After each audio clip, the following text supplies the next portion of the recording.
We're joined by Greg Hunt, who's the opposition's climate action spokesman. Greg Hunt, good morning. Do you agree with Tim Flannery that there's a growing sense of urgency to globally tackle climate change?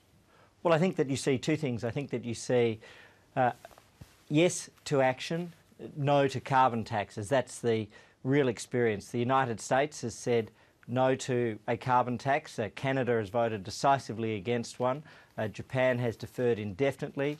Korea, rather than bringing one forwards, has sent one back. India has said no, and Europe's carbon tax has been a scintilla or a fraction of what's proposed in Australia. So we do see some action, which is positive, but overwhelmingly it's yes to action, no to a carbon tax. That's the real global experience, as the Productivity Commission found in Australia. At the same time, though, we heard there from Tim Flannery, 850 people living in countries covered by carbon tax, 33 countries with some form of carbon pricing. That's not an insignificant figure. Well, I think essentially what they're saying is that Europe has a version of a carbon tax, but the first 5 years of the European scheme averaged $500 million. In the first year in Australia, it's $9 billion almost, so 18 times greater, but then on a per head basis, Europe has the best part of 500 million people, so it's been $1 per person in Europe, it's $400 per person in Australia. So there's literally no comparison between what the rest of the world is doing and what Australia's doing, and the sad part about it is emissions go up in Australia under the carbon tax, not down. So we go through all of this pain, and as somebody said to me on the weekend, what's the point if our emissions go up? Why do emissions go up under a carbon tax? Oh, very simply because the carbon tax is, at its heart, an electricity tax, and electricity is an essential service, so overwhelmingly but the carbon it doesn't tax change makes up behaviour. 10% of electricity bills. Well, the whole point is it's an electricity tax, and it doesn't change behaviour in any significant way. So you make a bad situation worse, people live with an electricity tax, and instead of changing their electricity habits significantly, what they do is they have to substitute out of, whether it's swimming lessons or school books or the once a month restaurant meal at a restaurant for pensioners. That's the reality of how an electricity tax operates, and that's precisely why a carbon tax isn't effective. It focuses on the wrong thing in the wrong way. So just getting back to that point, the carbon, you're saying electricity prices are going up because of the carbon tax, not because of the so-called rolled gold infrastructure upgrades on state networks. Oh, look, this is the Prime Minister's great diversion. Of course we've had increases. Not a diversion. Conservative premiers have said the same thing. No, wait. Of course we've had increases, which is precisely the point that we have made. And then on top of that, you add a carbon tax.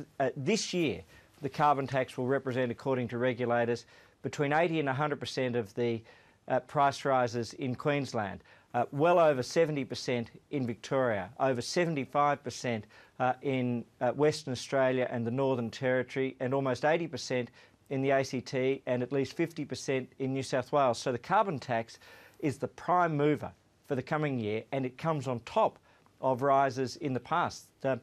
That's exactly the problem, that it makes a bad situation worse, but it doesn't do the job. And your listeners must be thinking, well, surely if we're going through all of this pain, we'd actually be reducing emissions. But it doesn't do that. Our emissions go up from 578 to 621 million tonnes between 2010 and 2020. In other words, pushing on electricity pricing does a lot of damage, but it doesn't even resolve the problem. And that's our deep, real issue with it, and why when you look at the rest of the world, the message is carbon taxes don't work because they focus on electricity rather than focusing on real action that reduces emissions. Yeah, now you've been running this campaign against the carbon tax since its introduction in July, saying things like, as you just said, parents forced to give up swimming lessons. Also, your leader has said entire towns will be wiped off the map. Why is it, Greg Hunt, that in that time Labor's primary vote has jumped 7 percentage points? Well, it depends on which poll you look at. What you see... Well, the news poll this morning, the last news polls show Labor's primary vote has jumped 7% in the period in which the carbon price, the carbon tax, whatever you call it, has operated.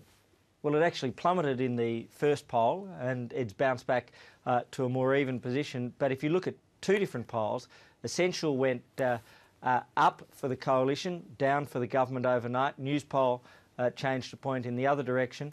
If you took this news poll result, the only comparable results in the last 30 years would be the 1983 defeat by the Hawke government of the Fraser government, which many regard as a decimation, and the 1996 defeat of the Keating government by the Howard government. Both of those were in the 53 range, so it's still a catastrophic result for the government.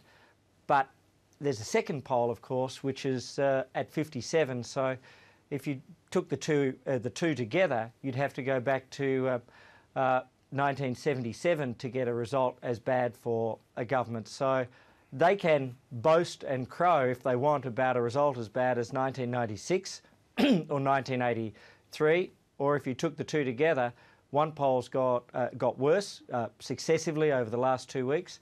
One poll's got slightly better. OK, now, and speaking of how voters are viewing the political situation, how do you think they would react when they see an opposition leader and two senior coalition frontbenchers ejected from Parliament during question time for disruptive behaviour? What do you reckon voters make of that? Look, if there was an action replay, I would think that most people would say the ball pitched well outside off stump. It wasn't even going to hit the stumps. It was a very soft dismissal. I think it was a very unjustified dismissal. We all sat there and, to be truthful, we were ready to move dissent, but it was Tony Abbott who turned and said, guys, let it ride. So Tony was the one who offered the peacemaker's path by just turning to the troops and quietly saying, let it ride. Our view was that it was an exceptionally soft dismissal. We were ready to move dissent, but it was the leader who took the path of being the peacemaker. Yeah, but I mean, how can you call it a soft dismissal? As you well know, there's been this battle of wills for some weeks now between Tony Abbott and the acting Speaker, Anna Burke. He clearly defied her order, and she, of course, did what any speaker would do in that circumstance. How is that a soft dismissal? No. This was a sotto voce, a very quiet response. It wasn't an aggressive abuse of Parliament. But it was a response, it was, in my that's view, the point. It was a response in contravention of the Speaker's order. I want to get back to the key point. What do you reckon voters make on the visuals of an opposition leader? Warren Truss, of course, as you know, the National Party leader, says it's a badge of honour to be ejected, for Tony Abbott to be ejected from Parliament. What do you reckon voters make of all of that? I would say that they, if they viewed it, they'd say that the ball pitched well outside off stump, that there's no way that should have been given out.